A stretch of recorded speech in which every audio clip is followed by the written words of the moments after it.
Hello, welcome, enjoy, subscribe, and turn on notifications. The sky was still tinted with a soft orange hue when Mark Johnson parked his car a few blocks away from the towering headquarters of his bank in downtown Chicago. It was a chilly morning, typical of winter in the city, and the biting wind seemed to cut through his simple clothing. Dressed in a cheap coat, faded jeans, and worn-out sneakers, Mark glanced at his reflection in a cafe window. He barely recognized himself, used to wearing tailored suits and designer shoes. The transformation into his alter ego, James Miller, was complete. James Miller was the opposite of Mark Johnson. While Mark was a confident businessman with a presence that filled any room, James was a shy, recent college graduate with no big ambitions beyond finding a stable job. No one would suspect that behind the discreet new employee was the CEO of Johnson & Co., one of the most powerful banks in the country. Hello, welcome, enjoy, subscribe, and turn on notifications. Mark entered through the side door of the building, where lower-level employees usually passed. He could have entered through the main entrance, as he always did, but that day was different. As James, he wanted to experience what his employees face daily, without the shine of his name to open doors or soften deals. As he crossed the lobby, he noticed that the security guard at the reception, who always greeted him with a smile, didn't even glance at him. Mark didn't exist at that moment, only James, the newcomer.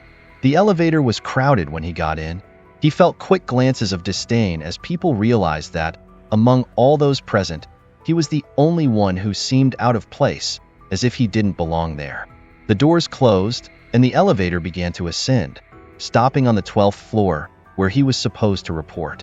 As he stepped out, he was greeted by a receptionist who barely lifted her eyes from her screen.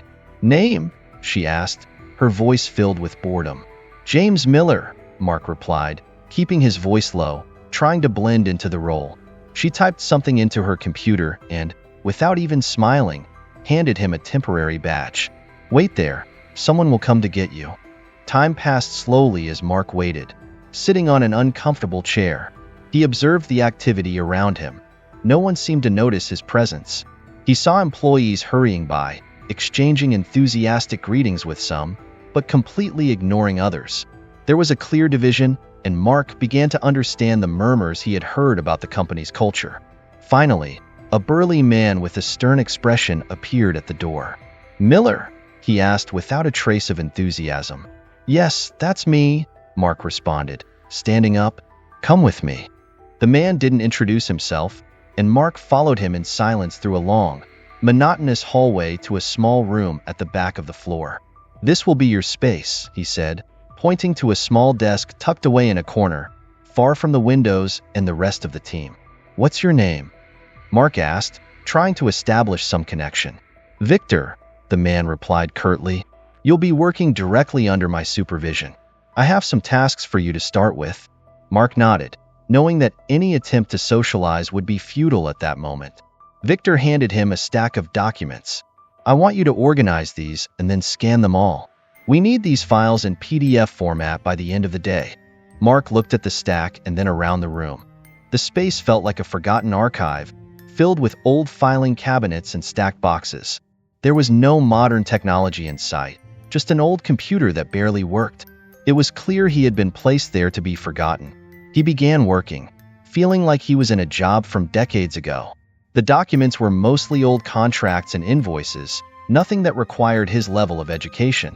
The work was tedious, and Mark couldn't help but think about how his newly hired colleagues were being treated.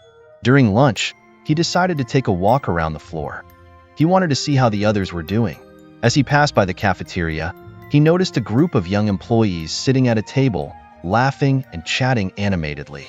They had new laptops in front of them and were discussing a project they were working on.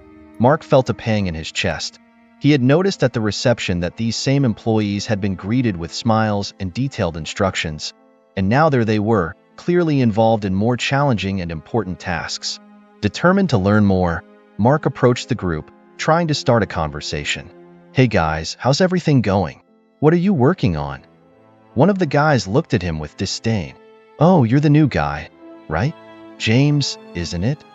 "Yes, that's me," Mark replied, forcing a smile.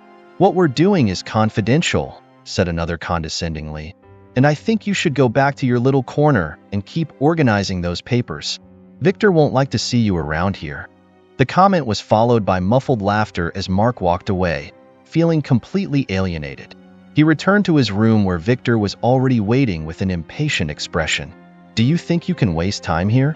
We have no room for slackers, Miller." Mark went back to work without responding. He was beginning to feel the weight of what it meant to be a nameless employee in the company he had built. The afternoon dragged on as Mark finished scanning the documents and sent the files to Victor. When he delivered the work, he was met with a critical look. "This should have been done faster. Tomorrow, I want you to arrive earlier." The following days were equally difficult. Mark continued to be treated with disdain, not only by Victor but by other managers who seemed to share the same contempt.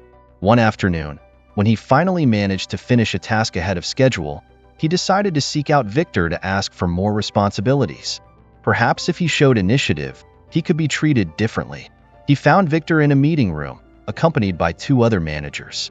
When he knocked on the door and was allowed to enter, he was met with cold stares. "What do you want, Miller?" Victor asked, visibly irritated by the interruption. "I finished the work you gave me and wanted to know if there's anything else I can do," Mark replied, keeping a humble tone. The managers exchanged cynical looks. One of them, a woman with short hair and an austere expression, was the first to speak. "Look, James, we don't want you to get hurt with difficult tasks. Just keep doing what Victor tells you, okay?" Mark felt the humiliation boil inside him, but he forced himself to smile. "Understood. I just wanted to help more." Victor laughed. "If you really want to help, maybe you could bring coffee for the team. How about that?" Mark nodded, swallowing his frustration. "Sure, I'll get it right now." As he walked toward the cafeteria, he couldn't help but think about the irony of the situation. There he was, the man who founded the company, reduced to being an errand boy, all to maintain the disguise.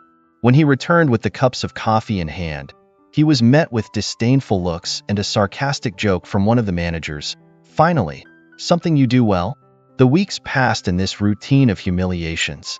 Mark was repeatedly disrespected, underestimated, and ignored. He overheard conversations among the managers about how certain types of people weren't cut out for the corporate world and that true success depended on the right connections. Once, while in the break room, he heard two managers talking about how one of the director's sons had been promoted to an important position without even being qualified. "The kid doesn't even know what he's doing, but who cares, he's family," commented one of the managers, laughing. Mark started to put the pieces together. It wasn't just about racial discrimination, but a deeply rooted system of favoritism and nepotism that favored those with personal connections, regardless of merit. He knew that to dismantle this culture, he would need to gather concrete evidence, but with each passing day, the anger inside him grew. He knew the moment of revelation was still far off, but the justice he sought became clearer with every humiliation he endured. One particularly difficult afternoon, when he was physically and emotionally exhausted, Victor entered his room, throwing another pile of papers on Mark's desk. "I need you to stay late to finish this," Victor said in his usual tone of disdain. Mark looked at the pile, trying to hide his fatigue. "Sure, I'll do it," he responded, without even questioning it. Victor observed him for a moment, then let out an ironic laugh. "You know, Miller, you don't have the profile to grow here. I suggest you look for something else, something more at your level." Mark felt his blood boil, but he kept his composure. "Thanks for the advice," he said with a calmness that even surprised himself. When Victor left, Mark looked at the papers in front of him. The weight of the humiliation was almost unbearable, but he knew that each of those moments would serve a greater purpose.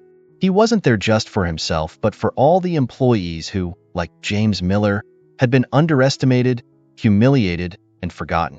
That night, when he finally left the office, the clock was nearing midnight. He walked through the deserted streets to his car, his mind racing. The pain and emotional burden he felt were real, but they also made him even more determined. This was his company, and he would not allow it to continue operating this way.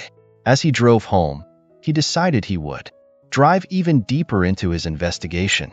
He needed to fully understand how entrenched the nepotism and discrimination were in the culture of Johnson & Co., and when the time was right, he would be ready to expose it all and make the necessary changes. But for now, he was still James Miller, the forgotten employee, and this facade would have to last a bit longer. Each day of humiliation brought him closer to his final goal. Mark Johnson knew that the road would be long and painful, but he was willing to pay the price to ensure that his company became an example of fairness and justice. Change was coming, but before that, he would have to endure even more humiliation and disdain from those who could never imagine who he truly was. The days dragged on like weeks, and the weeks felt like months in the skin of James Miller. Every morning, Mark Johnson donned the same simple clothes, took a deep breath, and mentally prepared himself to face another day of disdain, contempt, and humiliation. It was as if the weight of the concrete walls of Johnson & Co. was heavier in the room where he worked, there in the farthest and darkest corner of the building. Mark experienced firsthand what it was like to be one of the invisible ones, someone who, despite being surrounded by people, remained completely ignored. Over time, the humiliations became even more personal. Victor's and the other managers' behavior became more aggressive. It seemed that every day they sought new ways to subjugate him. Mark had become a sort of scapegoat for any minor problem that arose. If a report was poorly organized, he was blamed. If the coffee took too long to arrive, it was James's fault. Even for technical system issues, he was held responsible, though he had no connection to that department. On one such occasion, Victor, frustrated by a system error that caused an important report to be sent with mistakes, stormed into Mark's room with heavy steps. "Miller, are you this incompetent? Or are you just pretending?" he said, holding the report tightly. "This is your work, right?" Mark, who hadn't even known about that report until then, looked at the document and responded calmly. "Victor, I didn't work on this report. You must be mistaken." The answer was met with a sarcastic laugh. "Sure, Miller, always an excuse. Do you know what I think? I think you're not cut out for this place. Why don't you quit and save us the trouble?" Mark felt the anger burning inside him, but he kept his calm. "I would like the chance to defend myself, Victor, because I really didn't do this." Victor looked at him for a moment, as if considering something, before tossing the report in Mark's direction. "I don't want to hear excuses, Miller. Fix it now." When Victor left the room, Mark picked up the report from the floor. He knew it was useless to try to justify himself there. He had no voice. But instead of letting it affect him, he stored every offense, every humiliation, as fuel for what was to come. As the days passed, Mark began to notice patterns in the manager's behavior. They constantly met in small groups, whispering about important decisions that were rarely shared with regular employees. These decisions always benefited a specific group of people, almost always the same ones. Mark remembered the conversations he had overheard in the cafeteria about the director's son who had been promoted without merit. He decided he needed to dig deeper. One night, when everyone had already left the building, Mark stayed behind. There was an almost sinister silence in the empty halls of Johnson & Company. He knew the moment was risky, but curiosity and the need for justice spoke louder. He headed to Victor's office, which coincidentally had the door slightly ajar, and began rummaging through the papers on the desk. Among the documents, he found a list of employees who had been promoted in recent months. One name caught his attention immediately: Thomas Green.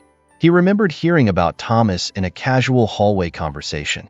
He was the son of one of the board members. But what really surprised Mark was the fact that Thomas had been promoted directly from intern to senior manager in less than a year, without any justification or record of significant achievements. Mark flipped through more papers and found a series of emails exchanged between Victor and other managers, discussing the need to strengthen ties with certain influential families. In one of the emails, there was a clear message from one of the directors: "We need to make sure our allies are in strategic positions. If that means sacrificing a few less important employees, so be it." That was enough for Mark. He knew at that moment that he wasn't dealing with isolated cases of favoritism, but with a systemic structure of nepotism that extended into the upper echelons of the company.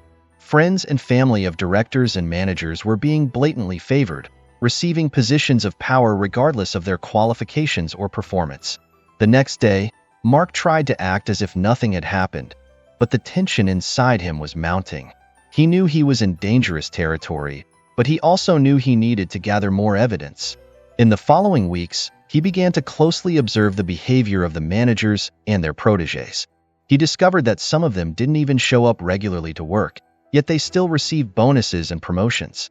On one occasion, he overheard a conversation between two managers in the company parking lot.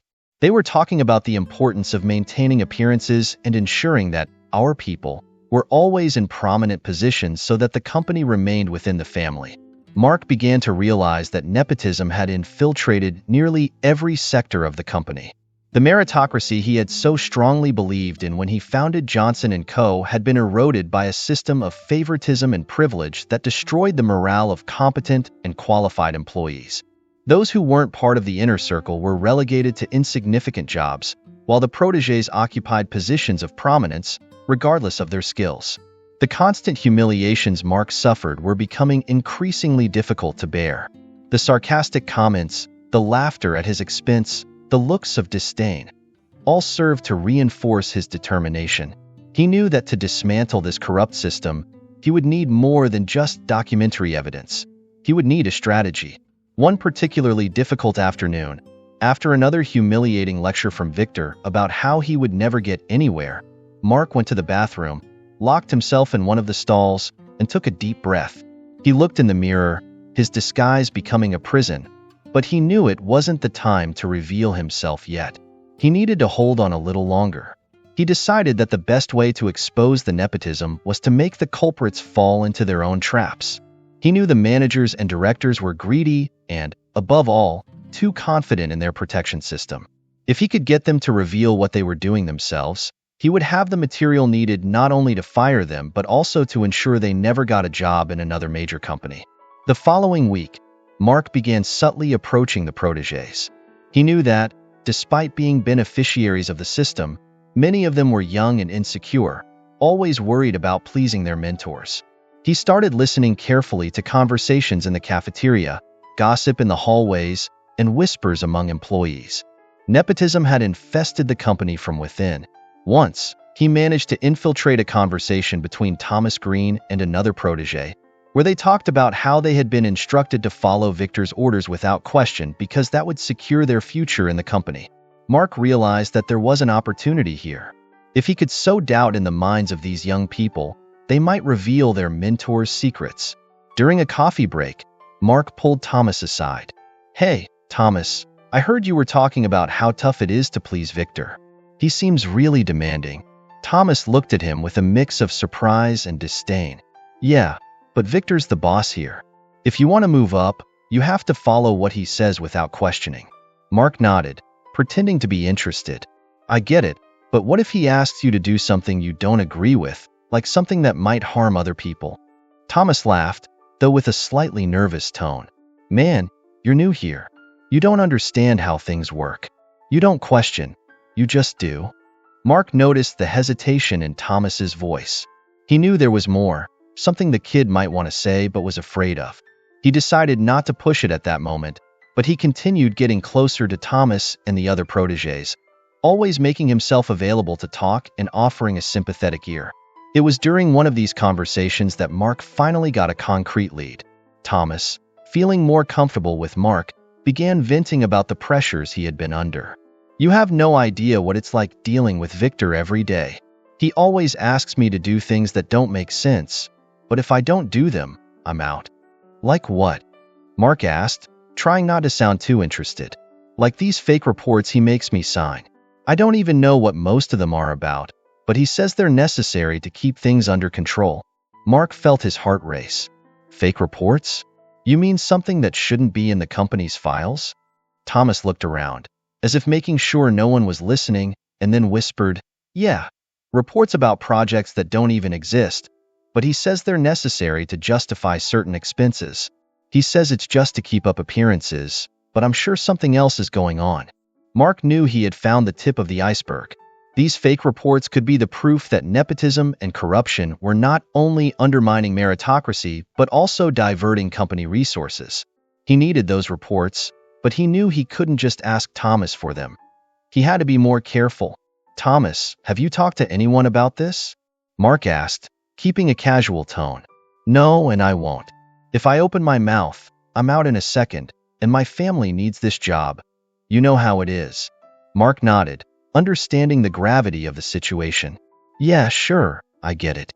But if you ever need to talk, I'm here." In the following days, Mark continued gathering more information. He knew that if he could get those reports and link them to the promotions of the protégés, he could expose the system of corruption that Victor and the other managers had created. But he also knew that time was against him. Every day, his disguise became harder to maintain, and the pressure to reveal himself was increasing. But for now, Mark continued to be James Miller, the forgotten employee. He knew the moment to act was approaching, but he still needed more evidence. The system he had created was rotten from within, and it was his duty to clean it up. But that would require more patience, more endurance, and, above all, more time.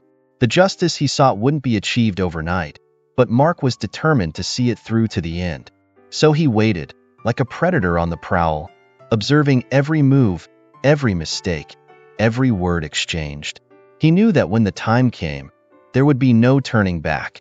And on that day, Mark Johnson would reveal to the world not only the flaws in his company but the corruption of those around him. Mark Johnson woke up that Monday morning with a feeling of unease. Winter in Chicago was at its peak, and the snow was piling up on the sidewalks, making every step cautious and cold.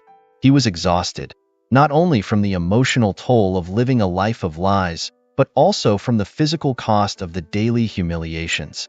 That morning, as he looked at himself in the mirror, he felt the weight of the mission he had imposed on himself. His patience was running out, but he knew the climax of his investigation was near. He put on the same worn-out clothes and set out for another day at Johnson & Company. The elevator, as usual, was crowded, but he squeezed into a corner, keeping his head down. No one noticed him. The disguise of James Miller was too perfect. He was invisible to the eyes of those who should have recognized him. When he arrived on the 12th floor, the atmosphere was tense. There was a palpable tension in the air, as if everyone was expecting something. Mark noticed Victor pacing down the hallway, his face red with anger, and he knew something had gone wrong. "Miller!" Victor shouted when he saw Mark pass by his office door. "Get in here now." Mark obeyed, maintaining the submissive attitude he had perfected over the past weeks. As he entered Victor's office, he noticed that there were two other managers there, both with stern expressions. The atmosphere was oppressive, and Mark knew that this moment would be a trial by fire. "What's going on?" Mark asked, trying to sound as nervous as James should feel. Victor shot him a look of pure disdain before throwing a set of papers on the desk. "This," he said, pointing to the papers, "are the reports you were supposed to scan and file last week. Why haven't they been sent to the finance department?" Mark picked up the papers and examined them. They were, in fact, the reports he had scanned days earlier. He clearly remembered sending them, but there they were, still in physical form, as if he had never completed the task. He realized they were setting him up, but he knew he had to stay calm. "I sent them, Victor," Mark responded in a calm but firm voice. "Maybe there was an error in the system." Victor exploded. "Error in the system? You are the error, Miller. I knew you weren't reliable from day one. Now I have to explain to finance why these documents aren't scanned. This is going to fall on me, and you think I'm going to accept that?" Mark felt the tension rising. The other managers just watched, like vultures waiting for the right moment to strike. But Mark knew that Victor's game was deeper than this accusation. He was trying to break him, make him quit, but Mark wasn't willing to give in. "I can try to fix it right now," Mark said, maintaining his composure. "I'll redo the work, and we can send the files today." Victor looked at Mark as if he were an insect, something that needed to be crushed. "You're pathetic, Miller, but go ahead, do it. And if this mistake happens again, I'll make sure you don't work anywhere else, understood?" Mark nodded, gathering the documents and leaving the office. He felt the weight of the humiliation, but he knew something bigger was at stake. He knew that Victor was beginning to feel threatened by his presence, even if he didn't know exactly why, and that meant Mark was getting closer to exposing him. As he redid the work he had already completed, Mark thought about the next step. He knew the moment of revelation was approaching, but he needed to be meticulous. Thomas Green's involvement in the fake reports was still a loose end, something he needed to explore before acting. He couldn't just expose Victor. He needed to bring down the entire network of corruption and nepotism that had taken control of the company. That afternoon, Mark got the opportunity he had been waiting for. As he was leaving work, he saw Thomas in the parking lot, apparently arguing heatedly on the phone. Mark approached, hearing only fragments of the conversation. Thomas was talking about a deal that needed to be closed, something related to the financial reports that Mark had scanned. "You don't understand," Thomas shouted into the phone. "If this goes wrong, I'm screwed. Victor said everything would be under control, but now it looks like things are falling apart." Mark moved a little closer, pretending to look for his keys in his pocket. When Thomas hung up, he noticed Mark's presence and tried to mask his nervousness. "Hey, James," he said with a forced smile. "Everything okay?" Mark nodded, but he didn't miss the opportunity. "It seems like you were discussing something serious. Any problems with Victor?" Thomas hesitated for a moment, but seemed relieved to be able to vent. "Oh, the usual, you know. He's pressuring me to make sure certain reports get approved, but sometimes it feels like he expects me to perform miracles." Mark smiled, trying to appear sympathetic. "I imagine it must be tough dealing with that. And those reports, are they really that important?" Thomas looked at him with a tense expression, but before he could respond, Victor appeared at the building's entrance. "Green, come on, we need to discuss tomorrow's presentation. And you," he pointed at Mark, "I hope you've finished that work." "It's done," Mark replied, keeping his calm. Victor nodded, but before turning to Thomas, he shot Mark a look that spoke louder than any words. It was a look of disdain, but also of distrust. Victor was beginning to realize that Mark wasn't the submissive fool he thought. He sensed that there was something more to James Miller, something he couldn't yet identify. In the days that followed, Mark intensified his investigation. He knew Victor was on edge, but he also knew he would need definitive proof to take him down. Thomas, on the other hand, was visibly more nervous, almost as if he knew the walls were closing in. It was on a cold Friday morning that everything finally began to fall into place. Mark, who had become adept at walking the halls of Johnson & Co. unnoticed, overheard a conversation that would change everything.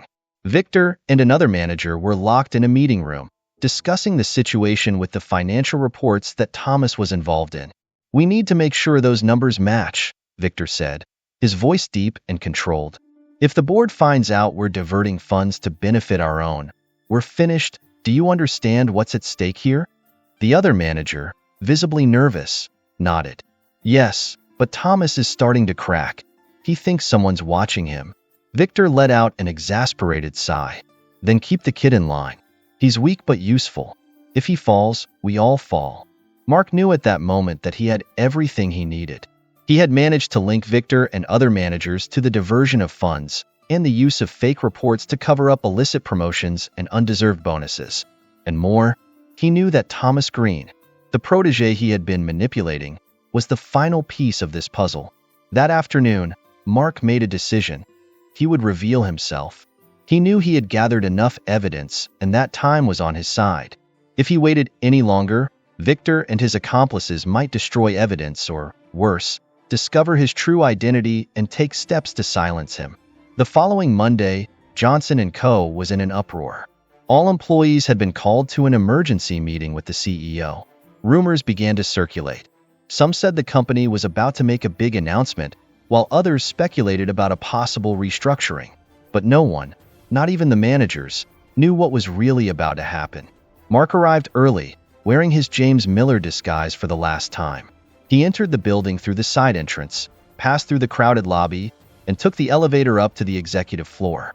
As he entered the main conference room, he felt the weight of weeks of humiliation, frustration, and accumulated tension. But he also felt the adrenaline coursing through his veins. He knew he was about to turn the situation around in a way that no one would ever forget. The managers began to arrive, including Victor and Thomas, followed by other members of the company's upper management. They all seemed confused and, in some ways, anxious. When the clock struck 9 a.m., Mark took a deep breath and stood up. "Good morning, everyone," he began, his voice calm but filled with an authority that no one in the room expected. "Before we begin, I'd like to properly introduce myself." Victor frowned but remained silent. Mark could see the confusion in his eyes. Thomas, on the other hand, seemed relieved to see Mark take the initiative. He probably thought that James was about to take the blame for something, freeing him from the pressure. But when Mark began to remove his disguise, Thomas's relief turned into pure panic. "I'm Mark Johnson," he said as he took off his simple framed glasses and straightened his posture. "The CEO of this company." The impact was immediate and total. Murmurs rippled through the room like a wave, and the once confident faces of the managers turned pale with fear and disbelief.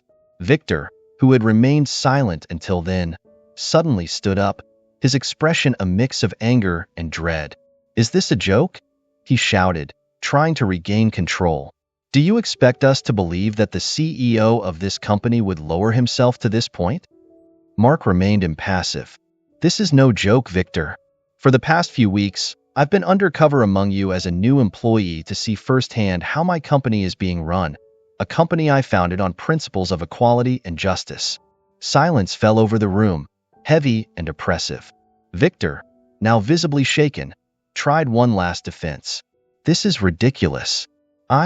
We didn't do anything wrong." Mark pulled out a series of documents from his briefcase, the evidence he had gathered during his time as James Miller. "Here are the reports that you, Victor, along with other managers, falsified to justify illicit promotions and fund diversions. I have emails, transcripts of conversations, and testimonies that prove the nepotism scheme you created. A scheme that benefits only those with the right connections while competent employees are overlooked and humiliated." Thomas, who had been paralyzed until then, collapsed into his chair. He knew that his involvement in that scheme was exposed, and the fear of losing everything consumed him. Victor tried to approach Mark, his voice now desperate. "This can't be happening, Mark. We can work this out, please, let me explain." Mark looked at Victor with an expression of pure determination. "What you need to understand, Victor, is that there's nothing left to resolve. You betrayed the trust one placed in you and used my company for your own benefit, harming everyone who wasn't part of your circle of favoritism." He turned to the other managers, who were now in a panic. "Each of you who participated in this scheme will be held accountable. Firings, legal action, whatever it takes to ensure that Johnson & Co. returns to being a company where meritocracy and ethics prevail." The room was in complete silence. Mark knew he was about to face a storm, but he was prepared.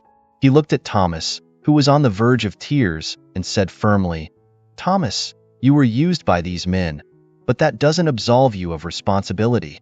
You'll have to answer for your actions." Thomas nodded, unable to respond. Mark stepped forward, his voice resonating in the room. "From now on, Johnson & Co. will be rebuilt on new principles. And if you think you can escape the consequences, think again. I have enough evidence to ensure that everyone knows exactly what you did." He paused, letting the weight of his words sink in. "And it starts now." With those words, Mark turned and left the room. He knew that the storm was about to break, but he was ready for it. The coming weeks would be chaotic, full of firings, investigations, and adjustments, but he was prepared to face it all. In the end, Mark knew he had restored the integrity of Johnson & Co. and, most importantly, had proven that no matter how powerful those involved in corruption were, the truth would always prevail. And with that truth, he would rebuild his company to be better, stronger, and more just than ever. After the explosive revelation of Mark Johnson as the true CEO of Johnson & Co., the company spiraled into chaos and uncertainty. The impact of what had been exposed echoed through the halls of the corporate tower, and the employees, those not involved in the corrupt schemes, watched with a mix of surprise and relief as the consequences of their superiors' actions finally came to light. Victor was the first to be called into the conference room, no longer to discuss the future of the company, but to face his own fate. Mark was determined not to let those who had betrayed the company's trust go unpunished. With a cold and determined expression, he sat at the head of the table, the documents proving the nepotism scheme spread out before him. "Victor," Mark began, his voice sharp, "you had the opportunity to lead with integrity and ethics. Instead, you chose to use your position to promote your personal interests at the expense of dedicated and qualified employees." Victor, who had always considered himself untouchable, was now a shadow of the arrogant man who had humiliated Mark without remorse. I made mistakes, Yes, he stammered, the confidence that once defined him disappearing. But I was just following orders. I didn't create this system. It was already here when I arrived. Mark leaned forward, his eyes fixed on Victor. That may be true, but you chose to perpetuate this system instead of changing it, and that is unforgivable. Victor knew that his words wouldn't make a difference. The weight of the evidence was overwhelming, and he was about to lose everything. Before he could attempt one last defense, Mark interrupted him. You're fired, effective immediately, and don't think the consequences end here. I've sent all the evidence to the appropriate authorities, and you'll have to answer for this in court. Victor left the room with slumped shoulders, aware that his personal empire had crumbled. The news of his firing spread quickly through the company, and one by one, the other managers involved in the nepotism scheme were called and confronted. Thomas Green, who had been manipulated by Victor and used as a pawn in the scheme, was next. Unlike Victor, Thomas didn't try to defend himself. He knew he was in an impossible position. When he entered the room and saw Mark, his eyes filled with tears. I didn't want things to end this way, he began, his voice trembling. I just wanted to be part of something. I wanted to be someone. Mark, though relentless with the guilty, had a deeper understanding of the role Thomas had played. Thomas, you made wrong choices, and now you'll have to deal with the consequences. But I see that you were manipulated. That, however, doesn't excuse your actions. Thomas nodded, resigned. I understand. I'll accept what's coming. Mark looked at him for a moment before responding. You'll be fired. But if you cooperate with the investigations and help expose everything that happened, you might have a second chance, a chance to start over somewhere else. Thomas left the room with the weight of the world on his shoulders, but also with a small hope for redemption. He knew he had a long road ahead to rebuild his life, but he was determined not to repeat the mistakes of the past. Meanwhile, Mark wasted no time. He called a general meeting with all the remaining employees in the large auditorium of Johnson & Company. The workers gathered, their expressions filled with anticipation and, in some cases, fear. They had heard rumors about what was happening, but now they wanted to hear directly from the man who had dismantled an entire culture of corruption in a single day. Mark stepped onto the stage, and silence fell over the crowd. You've probably heard what happened today, he began, his voice resonating in the auditorium. And I know many of you are worried about the future of this company. I want you to know that every decision I made was to ensure that Johnson & Co. becomes a place where everyone is treated with fairness, respect, and dignity. The employees began to murmur among themselves, relieved to hear those words. Mark continued, his tone now warmer. I founded this company with the vision of creating a culture of innovation, inclusion, and merit, but as you've seen, that vision was compromised by people who cared more about their own interests than the well-being of the company and their colleagues. That ends today. He paused, allowing his words to sink in. We are at the beginning of a new era for Johnson & Co., a place where diversity is valued, where hard work is rewarded, and where ethics and integrity are non-negotiable. For those of you who have been harmed or overlooked, know that things are going to change. The employees' expressions began to change, many showing a renewed glimmer of hope in their eyes. The promise of a fairer and more inclusive work environment was exactly what they needed to hear after weeks, months, or even years of feeling undervalued. Mark then revealed the measures that would be taken to ensure these changes. A new ethics committee would be formed, composed of employees from all levels, to ensure that practices like nepotism and corruption were eradicated. Professional development programs would be established for all employees, regardless of their background or personal connections, and a direct line would be created to report unethical behavior so that any misconduct could be anonymously reported and immediately investigated. In addition, Mark announced the creation of a new mentoring program where experienced employees would help newly hired employees integrate and grow within the company, creating a culture of mutual support and development. He knew this was the key to restoring trust and creating a new era for Johnson & Company. This company will be built on the pillars of respect, diversity, and meritocracy, Mark concluded firmly. And with the support of each one of you, we will make Johnson & Co. an example of what a company should be, not just for us, but for the entire industry. The applause that followed was deafening. Mark left the stage feeling a mix of relief and renewed determination. He knew that the road to rebuilding would be long and difficult, but he was more confident than ever that they were on the right path. The following weeks were intense. Formal investigations were launched against all the dismissed managers, and new employees were hired to fill the gaps left by those who had been removed. Mark was deeply involved in every aspect of the process, from selecting new leaders to overseeing the cultural reforms he had promised to implement. He knew that real change required more than just firing the guilty. It was necessary to transform the company's mindset from within. To do this, he brought in experts in diversity and inclusion, organizational psychologists, and ethics consultants to help reshape the values of Johnson & Co. and ensure that the new culture was solid and enduring. Soon, the results began to show. Employees who had previously felt demotivated and undervalued began to re-engage.